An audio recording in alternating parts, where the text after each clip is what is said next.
Saya di Serani akan menjelaskan tentang materi membangun argumen tentang dinamika Pancasila. Pancasila sebagai dasar negara lahir dan berkembang melalui proses yang cukup panjang, dan dinamika Pancasila sebagai ideologi negara dalam sejarah bangsa Indonesia memperlihatkan adanya pasang surut dalam pelaksanaan nilai-nilai Pancasila. Yang pertama, asal-usul Pancasila. Pancasila berakar dari adat istiadat, agama, dan budaya Indonesia. Diungkapkan oleh Soekarno pada 1 Juni 1945. Yang kedua, masa demokrasi liberal dari tahun 1945 sampai 1959, yaitu yang setelah kemerdekaan Indonesia menerapkan sistem demokrasi liberal. Yang ketiga, ancaman komunisme dan pemberontakan G30 SPKI, yaitu yang setelah Dengdit muncul kembali ideologi kiri atau yang biasa kita sebut komunis. Puncaknya adalah pemberontakan G30 SPKI tahun 1965. Dan yang keempat, era Soeharto atau Orde Baru. Pancasila ditegaskan akan dilaksanakan secara murni dan konsekuen. Dan yang kelima, masa reformasi atau pasca Orde Baru sampai 1998, yang dimana gerakan reformasi menyebabkan Presiden Soeharto mundur. Dan yang terakhir, revitalisasi Pancasila, yaitu yang dimulai dari 2004 sampai dengan sekarang, yang dimana akademisi dan pemerhati kembali mengangkat pentingnya Pancasila. Saya Mutia Andri Fadila menjelaskan mengenai tantangan wawasan Nusantara. Wawasan Nusantara sendiri menghadapi tantangan baik dari dalam negeri maupun luar negeri. Dari dalam negeri contohnya seperti kurangnya kesadaran warga negara. Hal ini berkaitan erat dengan hak dan kewajiban. Banyak dari kita yang hanya menuntut hak dengan sekuat tenaga bahkan memakai kekerasan, namun ketika dihadapi dengan menunaikan kewajiban, kita menghindar dengan berbagai alasan. Selain itu juga berkaitan dengan bela negara. Kita beranggap bela negara dilakukan oleh pemerintah, merupakan tugas wajib pemerintah. Padahal bela negara merupakan tugas semua warga negara, yaitu termasuk kita. Lalu untuk contoh dari luar negeri seperti globalisasi.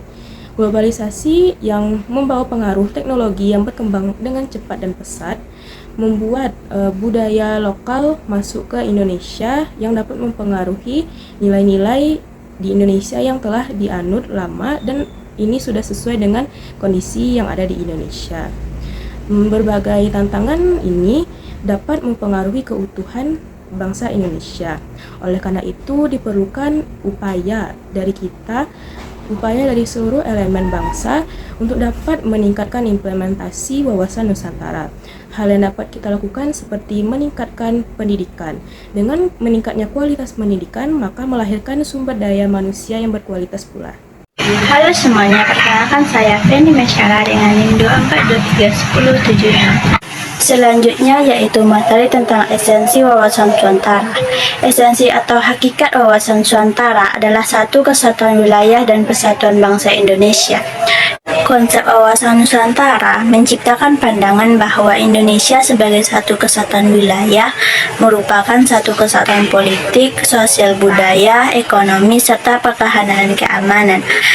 Pandangan demikian penting sebagai landasan visional bangsa Indonesia, terutama dalam melaksanakan pembangunan. Yang pertama yaitu perwujudan Kepulauan Nusantara sebagai satu kesatuan politik yang memiliki makna bahwa kesatuan kebulatan wilayah nasional dengan segala dan isi dan kekayaannya merupakan satu kesatuan wilayah, wadah, dan ruang hidup. Yang kedua yaitu perwujudan Kepulauan Nusantara sebagai satu kesatuan ekonomi yang memiliki makna bahwa kekayaan wilayah Nusantara baik secara potensial maupun efektif adalah modal milik bersama bangsa dan keperluan hidup sehari-hari harus merata di seluruh tanah air. Yang ketiga sebagai satu kesatuan sosial dan budaya merupakan kehidupan bangsa yang serasi dan terdapatnya tingkat kemajuan masyarakat. Yang keempat sebagai satu kesatuan pertahanan dan keamanan yang memiliki makna bahwa ancaman terhadap satu daerah pada hakikatnya merupakan ancaman terhadap seluruh daerah dan negaranya. Selanjutnya yaitu the territory of Indonesia as a whole has a greatness among other. 1.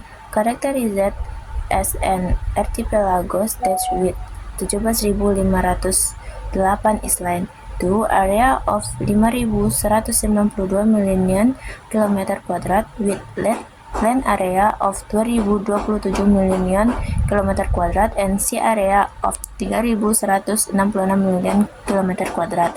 3. Located between two continents and two oceans. 4. Located on the equator. 5. Located in the tropical climate with two regions. 6. Being the melting point of two mountain regions, namely the Mediterranean and the Circum-Pacific. 7. Located at 60 north latitude sampai 110 south latitude and 950 east longitude sampai 1410 east longitude. 8. A fertile and habitable area. And 9. Rich in flora, fauna, and natural resources. Baiklah, saya Rahma Maulida akan menjelaskan materi tentang urgensi wawasan Nusantara. Wawasan Nusantara adalah cara pandang dan sikap bangsa Indonesia terhadap diri dan lingkungannya berdasarkan Pancasila dan Undang-Undang Dasar 1945 yang mengutamakan kesatuan wilayah dan menghargai kebinekaan. Wawasan Nusantara sendiri berfungsi sebagai paduan, motivasi, dan dorongan dalam mencapai tujuan nasional.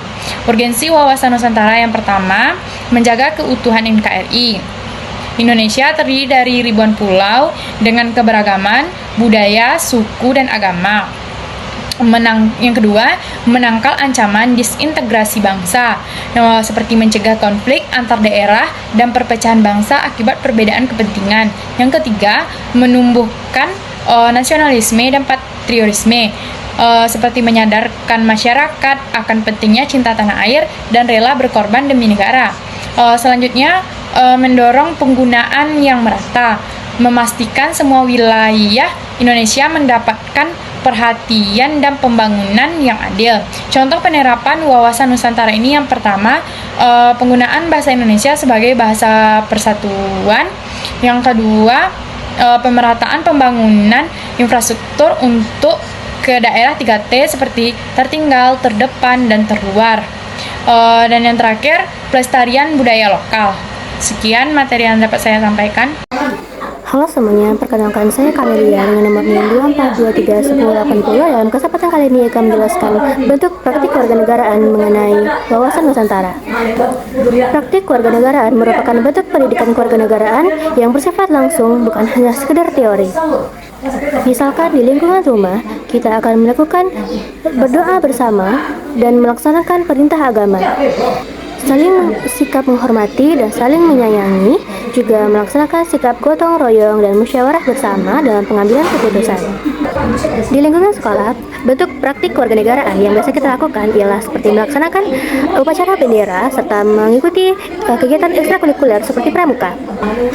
Selanjutnya, di lingkungan komunitas normal, kita biasanya melaksanakan pelayanan kesehatan berbasis masyarakat, membentuk kelompok usaha bersama, serta mendiskusikan dan berkolaborasi pelestarian kearifan lokal. Di lingkungan masyarakat, salah satu contoh tindakan kita ialah seperti mengikuti dan berpartisipasi dalam musyawarah dan desa atau rapat warga. Yang kedua, seperti terlibat dalam kegiatan gotong royong, juga mengikuti pelatihan atau workshop pemberdayaan masyarakat.